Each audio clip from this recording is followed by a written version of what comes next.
I love you. I'm so happy to be here. So I've been touring in the business a long time. Like a really long time. Like so long that you don't really talk about it. Like so long that actually sometimes it sounds like prison. How many of you have ever heard somebody say, so how long have you been in? Do you hear about somebody say, well, I've been in for a while, but I got on the outside. I didn't make it, and now I'm back in. and then, like, you listen to people talk about it, they almost make it sound like prison. And then there's some of us that are in, and we don't know how to get out. We just are here. This is what we do. I've been doing this for a long time. I want to point out my jacket, even though it's catching the sequence on itself. This is a size 3.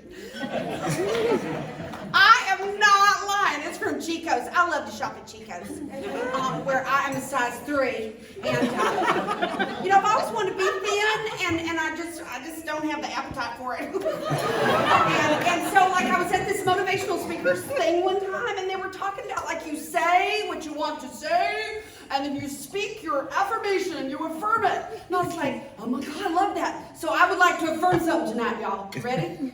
This is thin. Yeah! Now, let me tell you, I don't need actually a one of y'all to believe this is thin.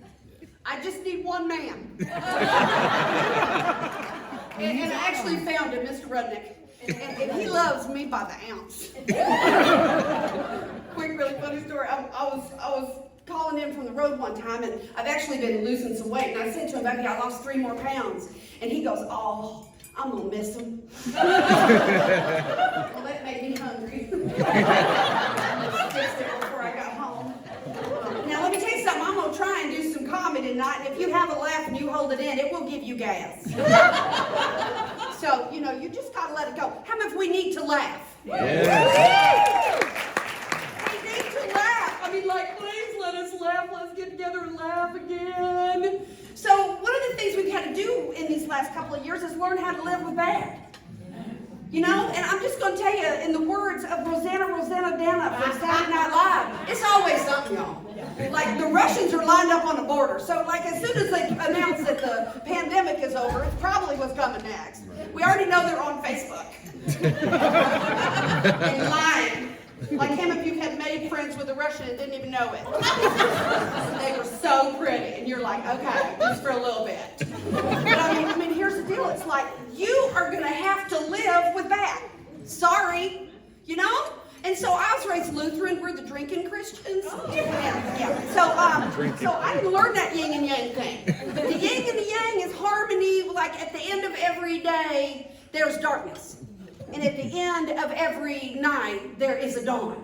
Yes. And we have to know that the bad is going to be there. You got to go on anyway. Yep. Yeah. So I would like to do something tonight. It's your first dinner meeting ever together, get back together. I would like to declare this thing over right now. I'm putting my foot down. I'm declaring that I am going to move on as the best human being that I can be. Yeah. Who's with me?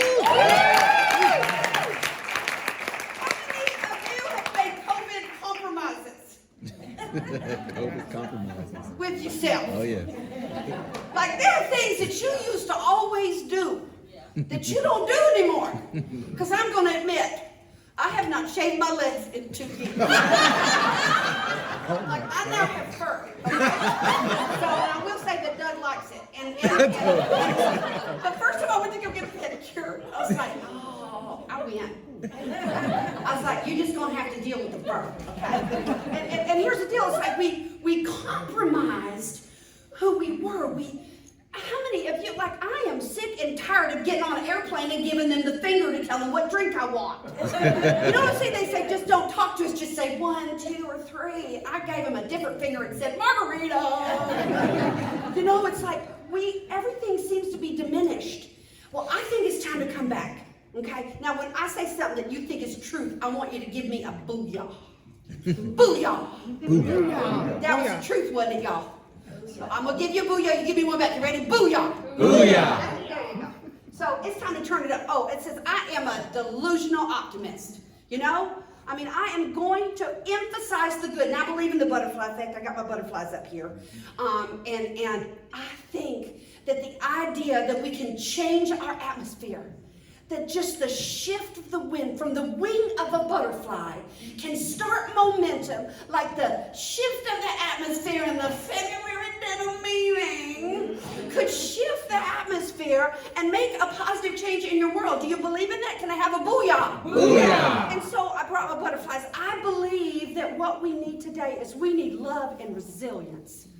We need to express ourselves with love, and we need to be resilient through this whole thing and not let the compromises and not let who we are as human beings be diminished, but to step up and be great human beings. So now I like to look at the trends, and I want to show you some pretty incredible stuff. You cannot open up a can of 2021 on the customer today.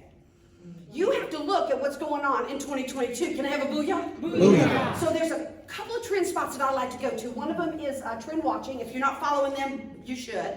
And I love the We Are Social group. They do the Think Forward report. And in looking at that, I saw that they have this thing this year called the vibe economy. I'm just going to let that sit there for a minute. That there is economics to a vibe. That there is value in the vibe. You know what I'm doing right there, y'all? I'm fanning the fire of desire. See, here's the deal. It's like, there's a, y'all feeling my vibe? Booyah! Feeling my Toni County vibe? Like, here's the deal. Like, there is an economy to a vibe. And if your humanity got knocked down, and you got up again, and then you got knocked down again, and then you had to pivot and get up again. And I'm going to tell you what, the people I'm meeting in the field, they are tired to their bone marrow. Can I have a booyah? Booyah! And if you are empty on the inside, you've got nothing to give. We need these times together, y'all, to get it back together, to fill us up, to encourage each other, to find a way to have a little character chiropractic adjustment and a laugh. Ha! Okay? And so that's what I came here for, but I will tell you that is literally mood and feelings have become a coveted skill. You need to watch the vibe in your tribe. And not to mention employee retention, resident retention, vibe in your tribe. So I've got a little bit more data to show you on it. First of all, they defined vibe. And it used the word atmosphere. I just couldn't even stand it because I love the shift in your atmosphere. It says an emotional state or the atmosphere of a place as communicated by others. And transmission. To transmit a vibe. I walked into the air. It got hot out there, didn't it? Yeah. It got hot out there. And so we were talking to people, and one person said, I love your energy. You know, we literally transmit energy from heart to heart. And it matters right now. Okay.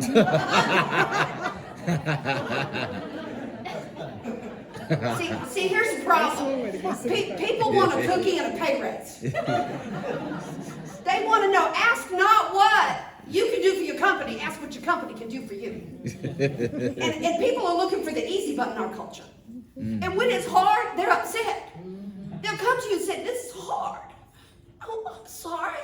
You're working, being paid.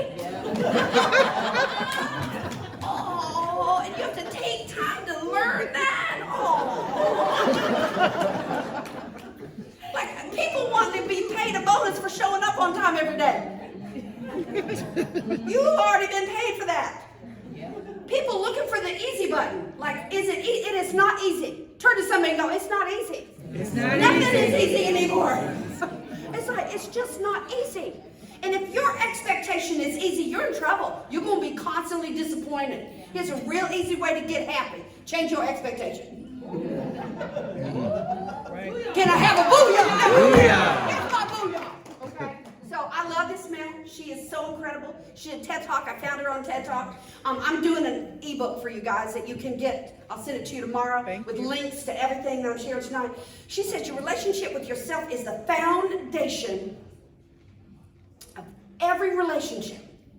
It starts by loving yourself. That's one of my problems. I love me. You know, I love that every single day I get to be with me. And I'm going to leave with me. I think that loving yourself is the first job, man. Then you look at your property again. You take another look at your property, and then you love your property. But you take a look in that mirror, you know, the man in the mirror, okay? And you figure it out. So she has a book called The 5-Second Rule. It is 5, 4, 3, 2, 1. Go, man. It's so good. And it's so simple. And then she has a thing called the 5 High Habit. You high five yourself every day in the mirror. Like you celebrate yourself. Well, I don't care. Y'all go read the book, okay? I want you to listen to it for a minute. I write extensively in part 2 of the 5-Second Rule book about how we make decisions. And the fact that we make decisions not based on what we know we need to do, not based on our goals, but based on how we feel right now. It's your feelings that make the decision for you. It's one of the reasons why parents are so important for kids, because if we let it up to kids to do whatever they felt like doing, they'd never go to school, they'd never do their homework, they'd never use their manners, they'd never learn to eat correctly, they'd never do anything. They'd just sit around and watch TV all day. That's the job of a parent. What most of us don't realize, though, and this is what I was alluding to in the TED Talk, is that when you become 18, when you move out of the house, when you're an adult, you have to parent yourself. Here's the rub. You're never, ever, ever, ever going to feel like doing the things you need to do in order to have what you want. You're always going to need to push yourself. You're always going to need to parent yourself. So what is the net advice on this? What is the bottom line? The bottom line is, no one's coming. No regional. No one's coming to push you. No one's coming to tell you to turn the TV off. No one's coming to tell you to get out the door and exercise. Nobody's coming to tell you to apply for that job that you've always dreamed about. Within your company. Nobody's coming to write It's up to you. And because you're only ever going to do the things that you feel like doing right now, that feel good right now, unless you understand that you've got to parent yourself, you've got to push yourself, you're not going to make your dreams come true. You're just not. We're not wired that way. You weren't born that way, you weren't that way when you were growing up, and you're certainly not that way as an adult. And there's a tremendous amount of liberation that comes when you accept the fact that you're always going to need to give yourself a push. Isn't that a booyah? Booyah. I love her. Now trim that down. You know, there's tons of mail available on YouTube. We need coaching. Wouldn't you agree? Yeah. Not just tonight, but we need it all the time. One of the things I'm going to put in this ebook is links to some really, really great coaches, some really great voices for you to think about sharing with. Maintenance. Oh, I heard it. Oh, I love this slide. Your emotions have executive power in your brain. Did you know that? Yeah. Do you think your brain is in charge of your body? It is not. Your emotions, your feelings are in charge of your body. You think not? You go ahead and fall in love. And get stupid. And by the way, this tall drink of water, he's in love. Good luck with that. But here's the deal. We are ruled by our emotions. Somebody gets mad, they say they lost their heads. And if somebody's overstressed, they say don't make any big decisions, right? You know why? Because you are not cognitively able to reason when your heart is overrun. Your heart and your feelings and the things in your life, that is what drives you. That's what makes good happen. So we have to be the creator of good feelings in our life. We have to bring those along. We have to nudge ourselves with good in our life. I love the Institute of Heart Math. They're fantastic. I will say they're in California. That's all I'm going to say. So it's a little woo, but it's good stuff. And they're scientists. And here's something I learned from them. Do you know that your heart emits an energy field? And, are you feeling my heart? Booyah. And I mean, it's like, and we literally, based on what emotion we're on, there's this great documentary called the I Am documentary. That's where I found this. It was so fantastic. But you need to know, if you want to experience love, you have to make love. But you're not allowed to show your unit. Oh my God, that's so funny me if you've really been drinking. But Here's the deal. You need to trigger positive feelings in your life. You need to make positive feelings happen in your life. Don't sit around waiting for it to happen. You got to make it happen. Booyah. Booyah. Booyah. Booyah. And maintenance. When I do this, you move the slide. Thank you. So, not now. 8 billion neurons, people. 8 billion up there waiting for you to trigger positive in your life. And if you focus on all this negative that's going on, you're going to find yourself in the down ward, right? Instead of the up ward. And so love words equal love emotions.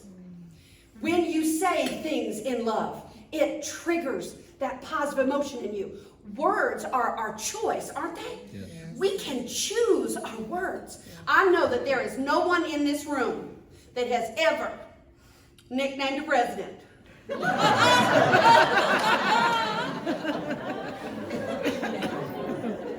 I had a manager tell me I nicknamed them all.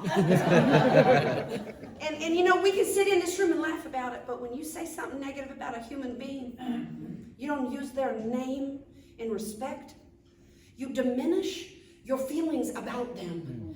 And that is exactly what they will know when they're in the room with you again. We have gotten in this world full of negative words. And listen, Amazon is not going to deliver happy to your door. Although, what's that bend and flip thing with the UPS guy? Bend and snap. Bend and snap. He was pretty. Like, you ever get the ugly girl in the shorts? You're like, where's the pretty boy? You know, but here's the deal. It may have a smile on the Amazon box, but happy is all your job. Turn to somebody and say, happy is your job. Happy is your job. So, time is too short and fragile to get wasted. If you want to get your life up, you got to multiply it. So, right now, get your phone out. And I want you to pick one person, either in this room or out of this room. And I want you to send some love words to that person. Right now, grab your phone, real quick, because I don't have a lot of time. Don't sue us. Don't sue us. What? Don't sue the GCAA. Oh, don't do the apartment association. Do someone you love life. No harassment. No harassment. Grab your phone, send somebody in your life a quick little love note. Or don't. Just stare at me.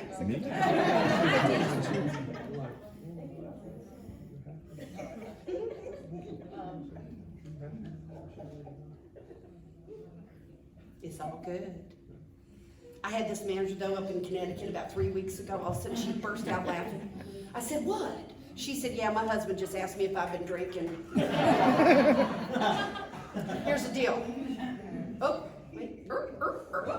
Whoop, whoop. Now it's past me. So, I believe your humanity is your greatest amenity. I said that on the stage at the All-Stars with NAA in San Diego.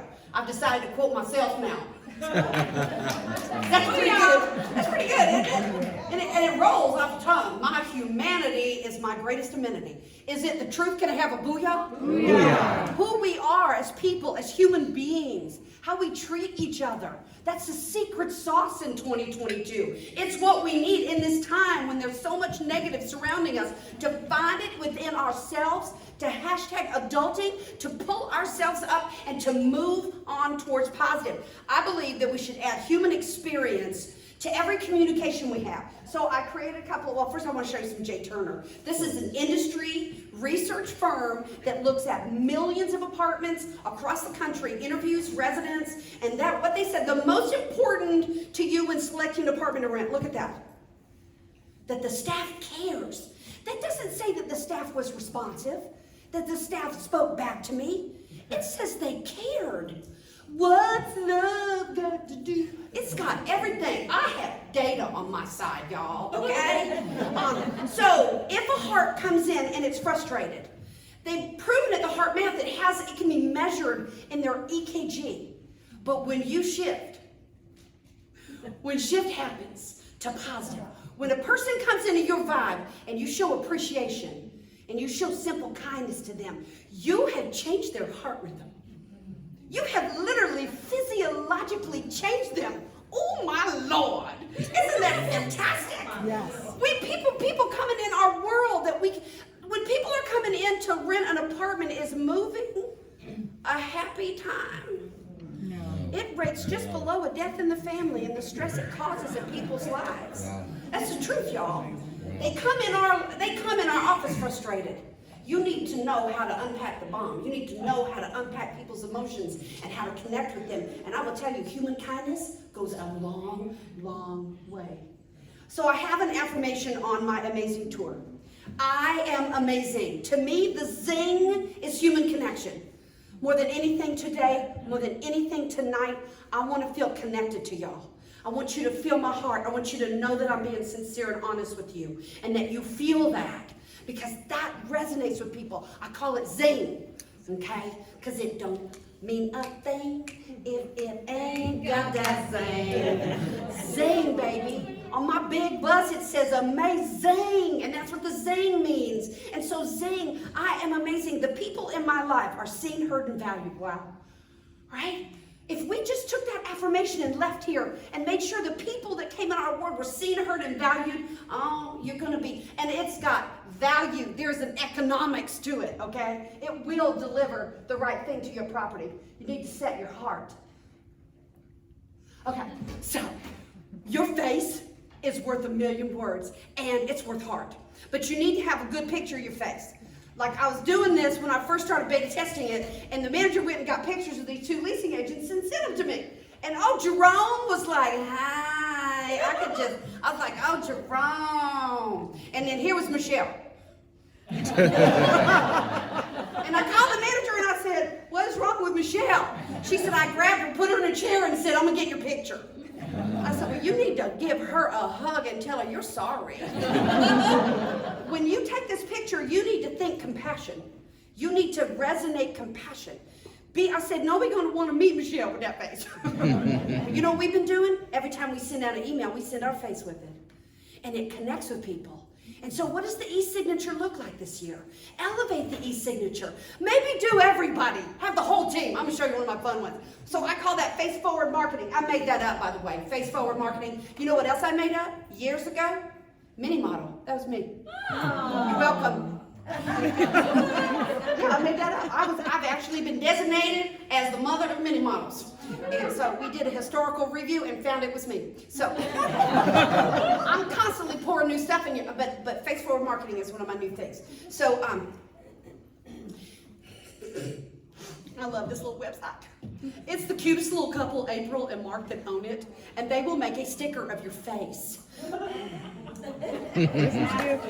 Vendors. Like, can you imagine giving somebody your card and going, hold up, wait, and you put your face on it. Right in front of them, sticker face. You will stick around. I don't have a lot of them, but I have some of my sticker faces up here. I used to give away happy face stickers. Who's known me long enough to remember when I gave out happy? I give away my face sticker now. Oh my God. And can you imagine you've talked to somebody and then they come to visit and then you add your face, because management company's not going to do that. But you can get the sticker. They're not that expensive. They come in a little booklet. We did it with maintenance. The first beta we did with the booklet to maintenance, we got 5 new Google reviews and they used the text name. Wow. It made you look, baby. Face marketing. Okay, so. All right. So this is Meet the Team. This is one of my fabulous. This is Meet the Team. So, you guys, maintenance matters. And in fact, right now, silent moment of prayer. Maintenance. God love maintenance. Booyah. Booyah. You ever given maintenance a work order when they see the unit number, they just begin to weep? Please don't make me go in there. Somebody come with me. And then occasionally we move somebody pretty in and they're like, I got your maintenance right. Maintenance is definitely not allowed to show their unit. But oh, come on! So this is 2 different ones. You use the color and theme from the website, and this becomes one of the first follow-ups we send. In fact, I like to do it on the phone with them. I'd love for you to meet the team, and you send them that pictures. Face, people, be human. Be human in this time when everybody's looking for technology. Okay, so email, like, Like, emails makes us crazy, okay? And here's the other thing, voicemail. I read a whole article that voicemail is now the wrong thing to do. And if you get a voicemail, what do? You go and you look at the little script, and you, no, and you delete it.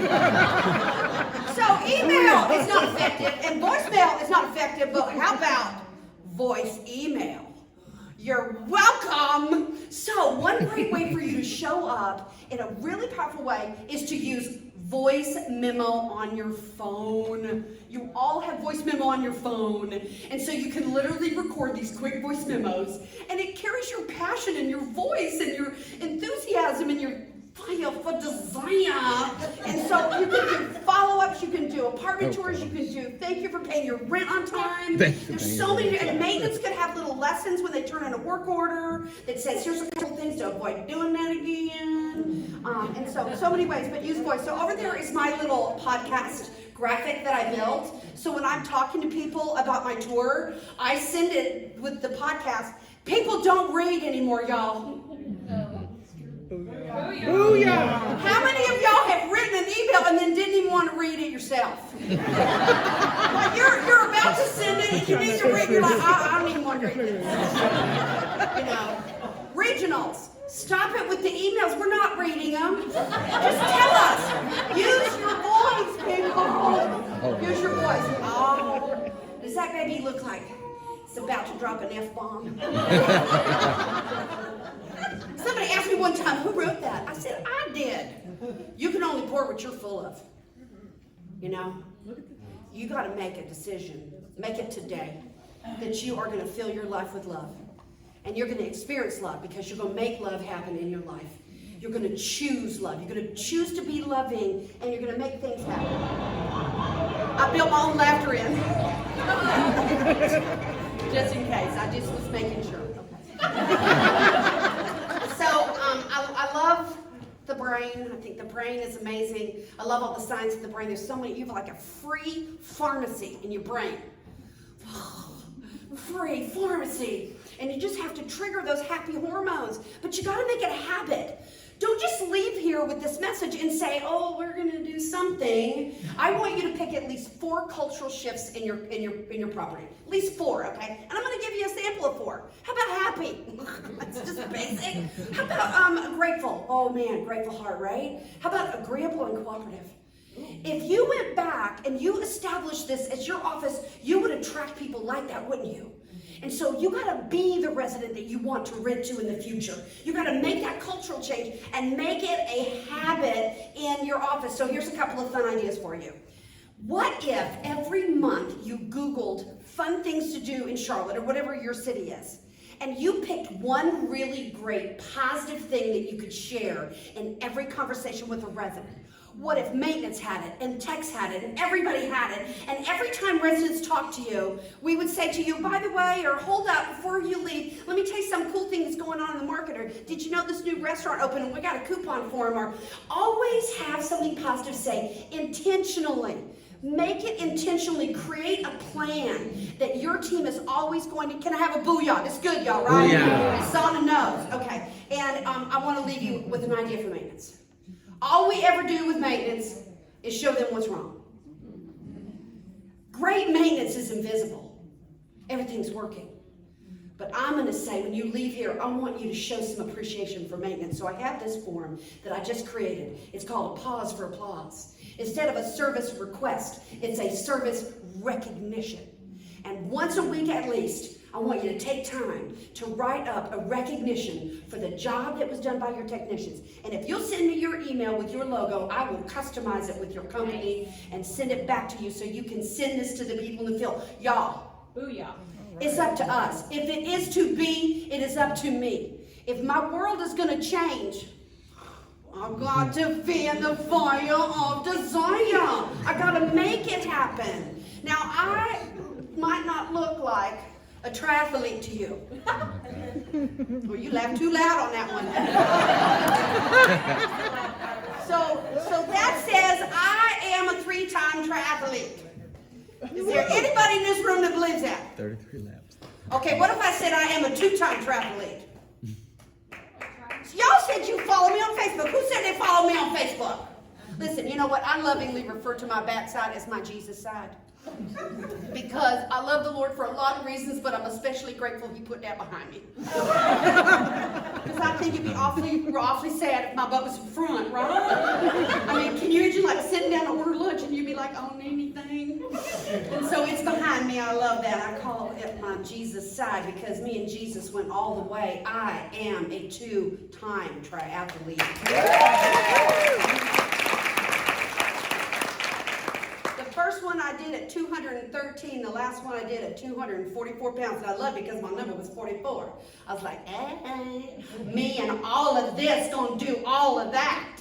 And so we can set goals. I want you to see that the impossible can become possible. And right now I'm training for my third one. I'm gonna become an Iron Girl. Right.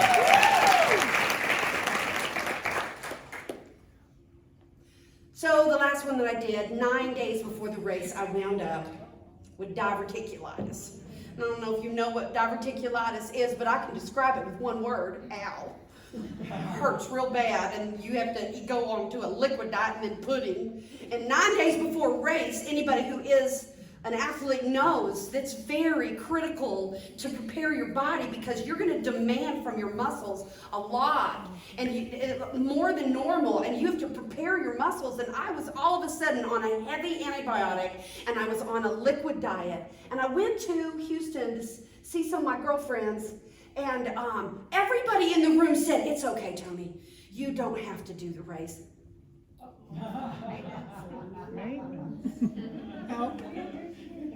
Now you know that. Oh, did I do that? Okay, well listen. Go ahead. Go, let it roll. Let it roll. I'm too weak and slow. Too big. I ate too much for breakfast. Got a headache. It's raining. My dog is sick. I can't right now. I'm not inspired. It makes me smell bad. I'm allergic to stuff. I'm fat. I'm thin. It's too hot. I'm not right. I got gentle and a headache. I'm distracted. I'm hurting myself too much. I'd love to really, but I can't. I just can't. My favorite show is on. I got a case of Monday. Tuesday. Wednesday. I don't want to do this. I do something else. Weird. Just leave. I make a mistake. Got home where I feel bloated. I have gas. Got a hot day. Comes taking me. Mom won't let me bruise easily. It's too dark. Oh, my lifter hurts. This is dangerous. Sorry, I don't have a bike. I didn't get enough sleep. My tummy hurts. It's not in my jeans. I don't want to look all tired now. I need a better coach. I don't like getting tackled. I have a stomach. I'm not the athletic type. I want to get sweaty. I have better things to do. I don't want to slow you down. I have to do this. As soon as I get a promotion, I'll sit this one out. And my feet hurt.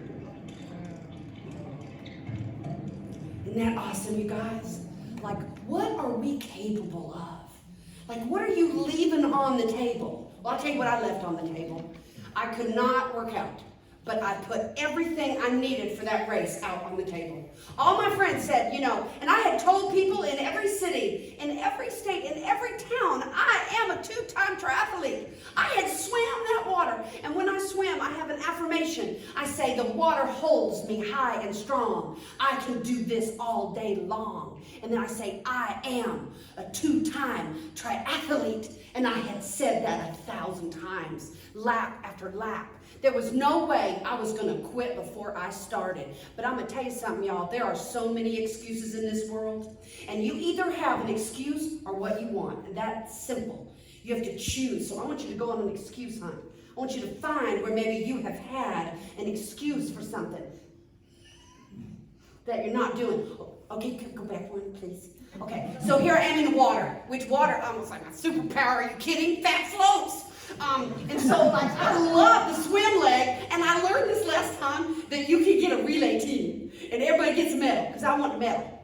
And so I'll swim and let somebody else ride the bike and run.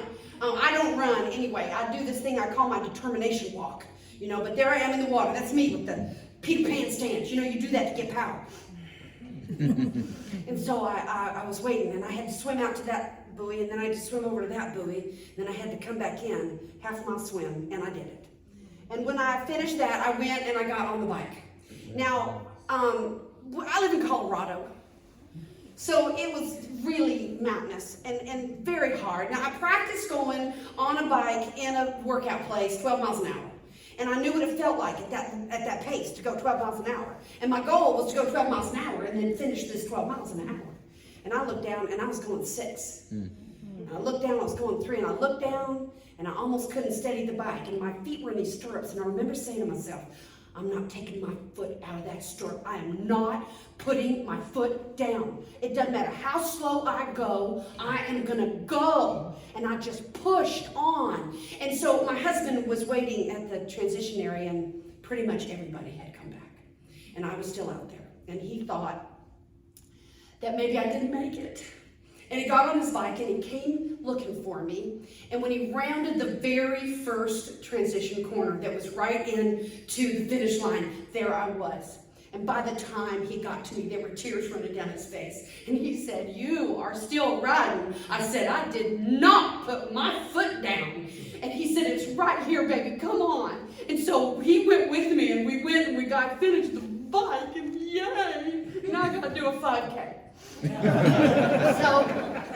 So you're pretty much out of gas, but I had brought my wings. For some of you who see me speak with my wings, I wear floor-to-ceiling, well, not really floor, well, my floor-to-ceiling butterfly wings, and I just love them. They give me such strength, and I brought butterflies for some of you to come up and get one so you can take wings back with you. They just lift my heart, and I put my wings on, and I didn't have to go very fast for the air to catch those wings, and as I was passing people coming back, I said, "I'm just going to fly this leg."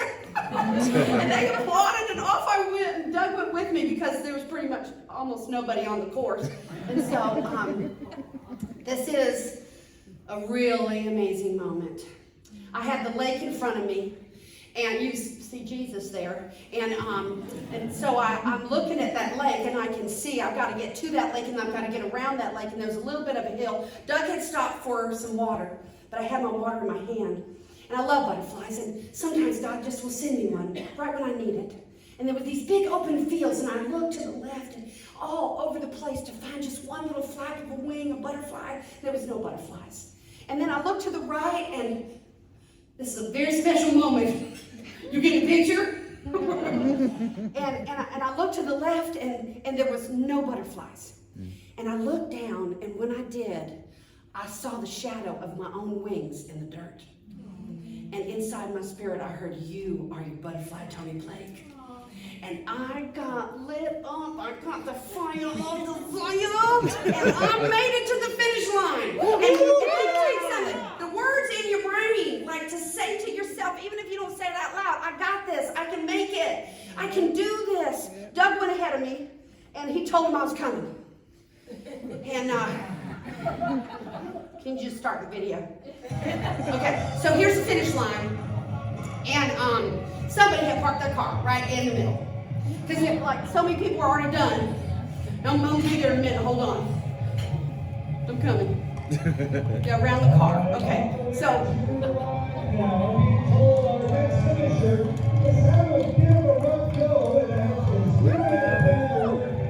now I start to run. I want you to know that that's running.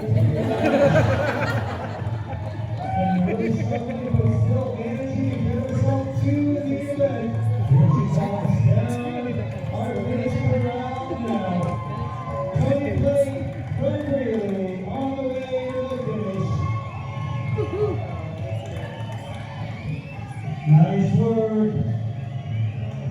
I am a 2-time triathlete, y'all.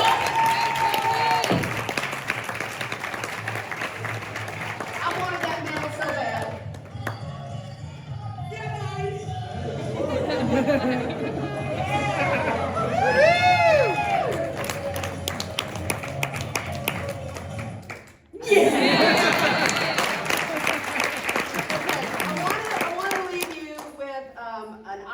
Commercial here at the end. This is called "There's a Better Me in Me."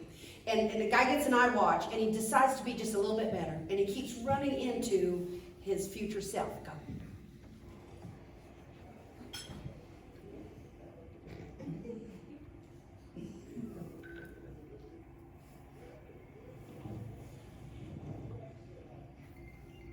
Just a little shift.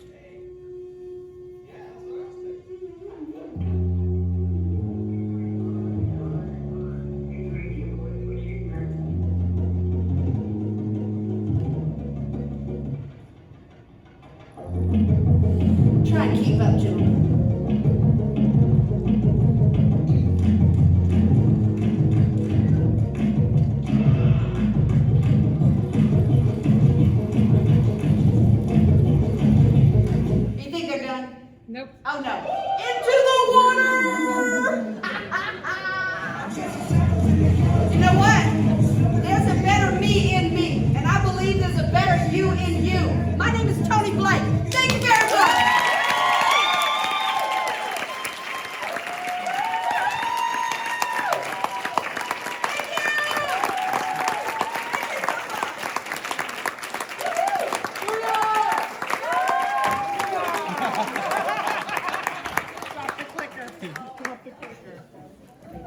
they get mad when you drop the mic. Toni, what an incredible message.